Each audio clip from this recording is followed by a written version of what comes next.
Hello, hello, Milwaukee. It's great to be back.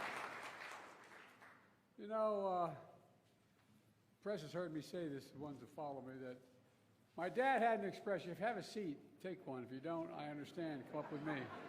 Sit on the stage with me.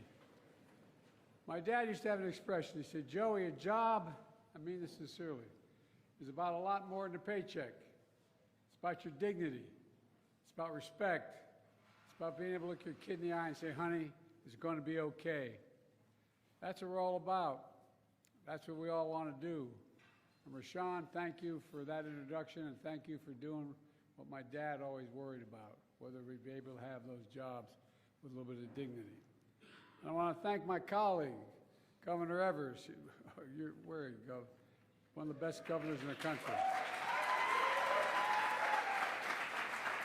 And she's sitting next to Congress. He's sitting next to Congresswoman Moore. Stand up, Congresswoman.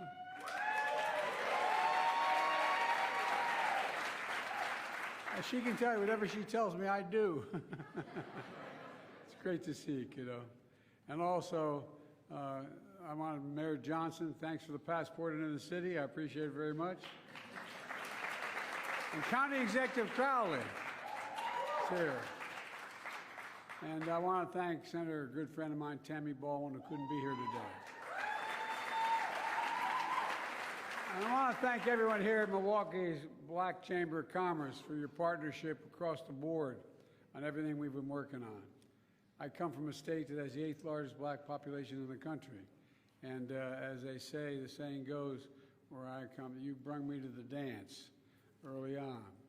You're proof that black small businesses with the talent and integrity and ingenuity are the engines and the glue that hold communities together. And I mean that sincerely. You hold communities together. You're the ones that sponsor Little League teams. You're the ones that involved in the church events. You're the ones that hold the community together, and you keep it going. You keep it moving. And every new business opening is a vote for hope. Just hope. Hope. You know, you're making the American economy stronger and our nation more competitive. I'm here today to talk about something that doesn't get enough attention. I'm here to celebrate the progress we're making to support black small businesses here and around the country.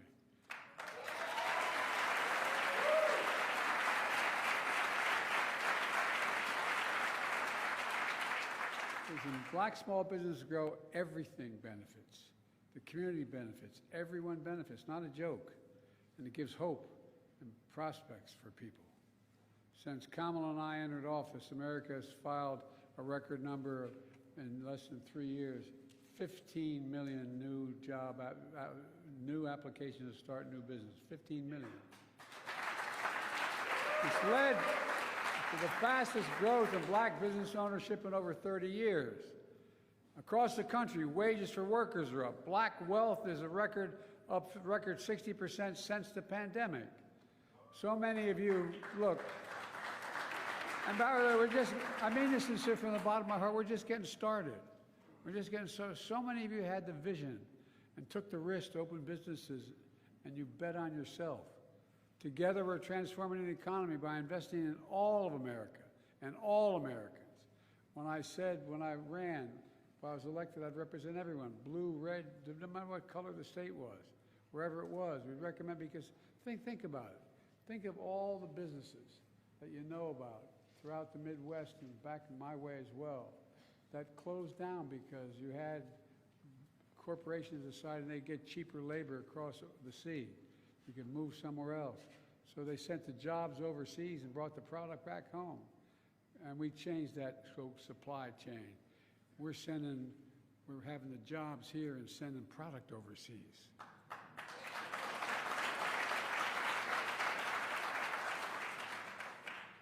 And from the time I got involved in public life, I've only been around a few years. Oh, bless me, Father. Anyway, we're doing it by building an economy from the middle out and the bottom up, not the top down. Not a whole lot trickle down on my dad's kitchen table with the top down economy. But when you when you increase the middle class, the poor have a shot and the wealthy still do very well. The middle class does well and we all do well. That's what we call Bidenomics. This,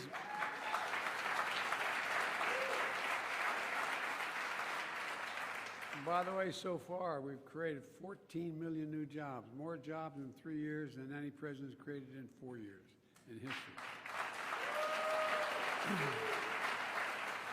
This is a fundamental break from trickle-down economics. Economics that supercharged was supercharged by my predecessor, the guy who thinks we're polluting the blood of Americans these days. He cut taxes for the wealthy and big corporations, shipped good-paying jobs overseas, shrank public investment in infrastructure and education. We used to have the #1 infrastructure in the world. Now we're number 16 or 17. We're changing that. We hollowed out communities, leaving too many Americans behind. It's a cycle folks on 30th Street Carter here in Milwaukee know well. It's an area where it became the backbone of Milwaukee's industrial might. 10,000 black people migrated, tens of thousands migrated from the South to the middle of the country, to Milwaukee, for good-paying manufacturing jobs. Then decades of discrimination and trickle-down economics left communities like this one behind. But today, we're making sure Milwaukee is coming back and all of Milwaukee coming back. Mark my words. In Milwaukee, business applications are up 70% compared before the pandemic. The share of black people employed in Milwaukee in 2022 was the highest in more than a decade. But the investments aren't just about jobs. The investments we're making offer opportunity, hope to communities to fully participate in the economy. I vowed that we'd invest in all of America, and that's what we're doing. We're leaving no one behind. No one need be left behind. Let me give you a clear example. We all know, as my introducer told you guys, we all know exposure to lead water pipes is hazardous to our health, especially to children's health. It can damage their brains and kidneys, for real. Lead exposure disproportionately affects low-income communities and disproportionately affects people of color. This is the United States of America, for God's sake. Everyone should be able to turn on a faucet and know whatever they're drinking was clean and pure and not have to worry about it.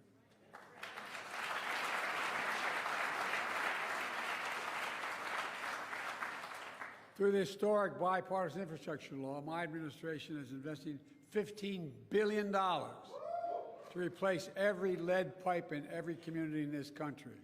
And our goal is to do that. I want to thank Kamala.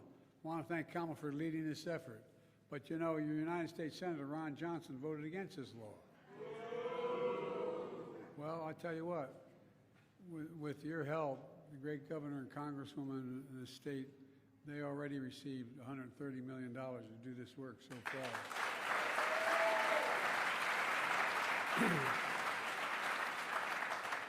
Before I came to Milwaukee, Milwaukee was slated to take over 60 years to replace the lead pipes.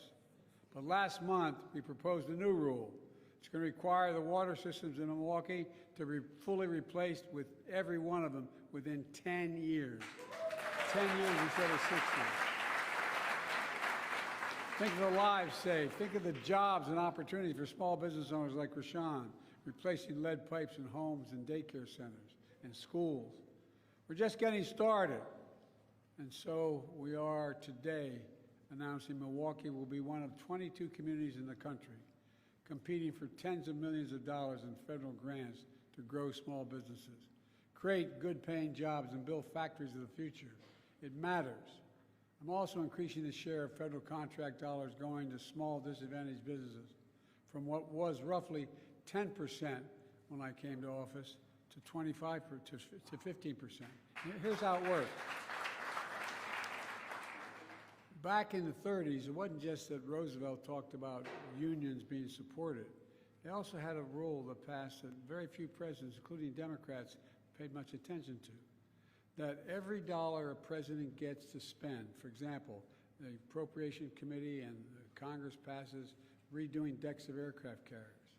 The president gets to pick who does that job. Who does that job? All those federal programs. Well, guess what? The vast majority are supposed to be all American and supposed to be all American products.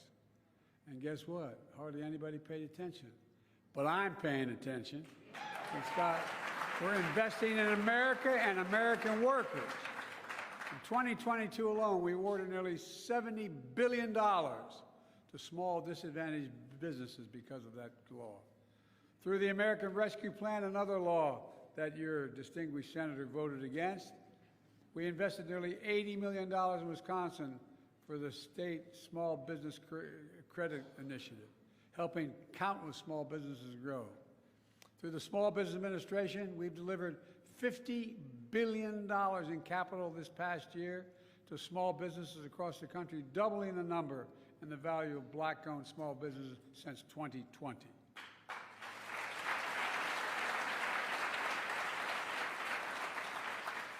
I know that's a lot, and I'm talking to the Black Chamber of Commerce for thanking them for helping small business owners learn how to benefit from these transformative investments. I used to have a friend named Pete McLaughlin, who was a great ball player at Providence College, and he used to say, you got to know how to know. You got to know how to know. And that's why I want to thank the Chamber here for teaching people how to know what's available to them. All this groundbreaking work is producing groundbreaking results.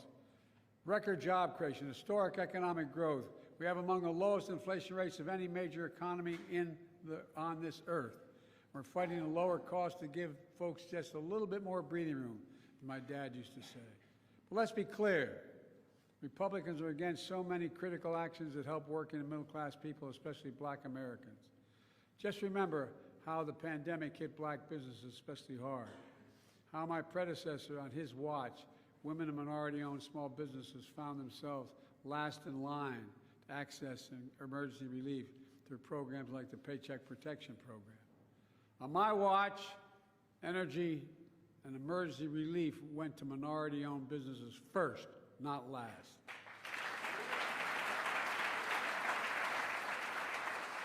We also, when I came to office, we cut Black child poverty in half because of the child tax credit. As I tried to extend it, every single Republican in Congress voted against continuing the program. But I'm not giving up till we get it back. And by the way, all the data shows it saves the economy money.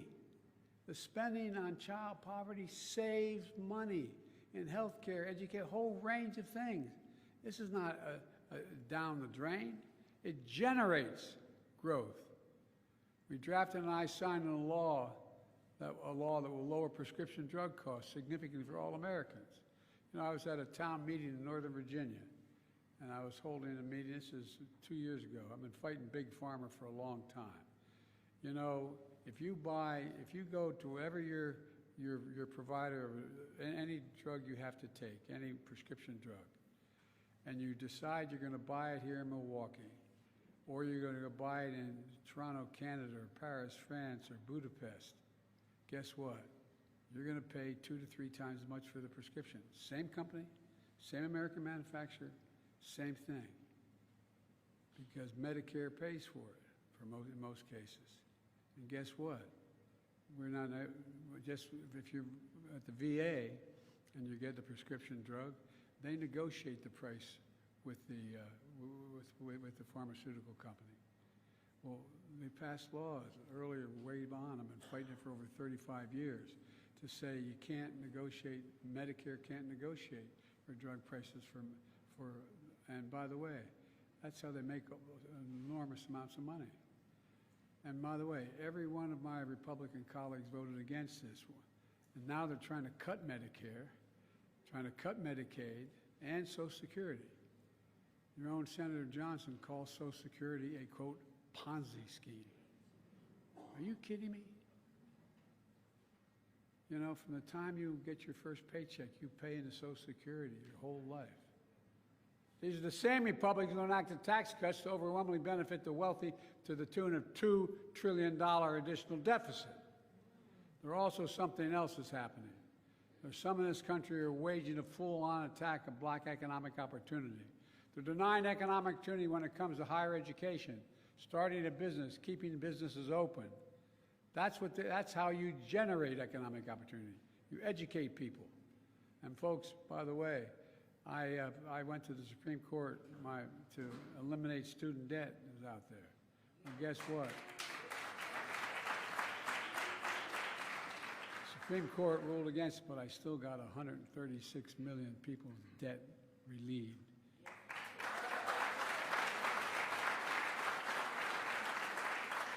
Because guess what? The interest they're paying on that debt is something that prevents them from buying a home, starting a business, all those things. Now, that's on top of erasing black history and banning books, erasing black history and banning books.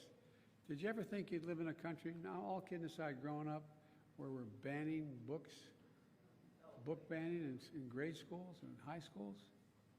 I think it's unconscionable.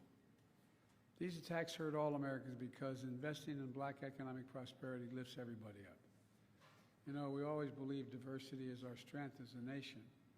I don't believe, as the former president said again yesterday, that immigrants are polluting our blood. The economy and our nation are stronger when we're tapping into the full range of talents in this nation. My administration is going to continue to fight these attacks because everyone deserves a fair shot, just a shot. Let me close with this. You know, for all we've done, the real heroes of this story are you, the American people, not a joke. Not a joke. Hard-working people like Rashawn of Hero Plumbing here in Milwaukee, and the thousands of towns all across America see thousands of stories of revival and renewal, hope and optimism because people aren't giving up. Pride in your work and your family and your town. Pride in this nation. That's what I see no matter where I go in this country. That's why, I mean this from the bottom of my heart, I've never been more optimistic about America's prospects, America's future, than I am today. You just have to remember who we are. We are the United States of America. And there is nothing beyond our capacity if we work together. If we work together. And by the way, as I said, we're the only country in the world that out of every crisis, we've come out stronger than we went in. Remember who we are. God bless you all, and may God protect our troops. Thank you. Thank you, thank you, thank you.